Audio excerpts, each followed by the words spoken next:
নমস্কাৰ সকলোকে মোৰ জেজ ব্লগ এণ্ড কিটচেনলৈ আপোনালোক সকলোকে স্বাগতম জনাইছোঁ। আজি মই মোৰ অন্য এটা ভিডিঅ' লৈ আপোনালোকক সকলোকে আদৰণি জনাইছোঁ। মই আজি কি ৰান্ধিম আপোনালোকৰ আগত দেখুৱাম। আজি মই বইল বনাব লৈছোঁ, বইল আৰু পিটিকা 7-8খনমান পিটিকা বনাম। কি পিটিকা বনাম, পিটিকাত কি দিম আপোনালোক সকলোবোৰ দেখুৱাই যাম।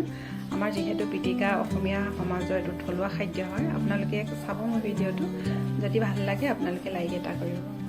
বলক তেনেহ'লে মোৰ পাকঘৰলৈ যাওঁ।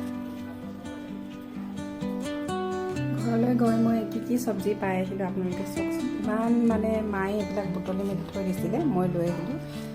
এইখিনি হ'ল মচন্দৈ, মান ধনিয়া, এইফালে সীতাফুল, সৰু আলু। এইটোৰ আজি মই এখন বইল বনাম। কবি পোখা হয়, বন্ধাকবি পোখাবিলাক যেতিয়া বন্ধাকবিটো কাটি দিয়া হয় তেতিয়া তাত এনেকুৱা ধৰণৰ পোখা ওলায়। এই পোখাটো এখন মই বইল বনাম, ঘৰৰে কল।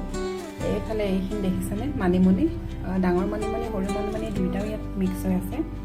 এইখিনি হ'ল পদুনা, উৰহি, ঘৰৰ কুকুৰা কণী, এইফালে বগৰী অলপ, শুকান বগৰী দি পঠিয়াইছে। সকলোবোৰ আপোনালোকক ভালকৈ দেখুৱাই দিছোঁ মই চাওকচোন। ইমানখিনি আজি মই চব্জিৰ ইয়াৰে 7-8খনমান মই পিটিকা বনাম, আপোনালোকক দেখুৱাই যাম। আপোনালোকে চাব ধুনীয়াকৈ কিনো পিটিকা বনালোঁ আপোনালোকে চাবচোন, ক'ব মোক।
দেখুৱালোঁ মই থালিখন কি বনালোঁ, একেবাৰে ভৰ্তিয়ে হৈ গ'ল আৰু। এতিয়া কোনফালৰ পৰা খাম মই ভাবিয়ে পোৱা নাই, ষ্টাৰ্ট কোনফালৰ পৰা কৰোঁ।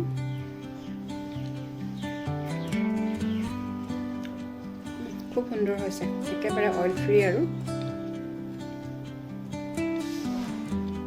আপোনালোকেও এনেদৰে তেল ব্যৱহাৰ নকৰি খাব পাৰে, আপোনালোকেও খাই চাব কেতিয়াবা বনাই। সুন্দৰ হৈছে। আজিলৈ ভিডিঅ'টো ইমানেই, ধন্যবাদ আপোনালোকক।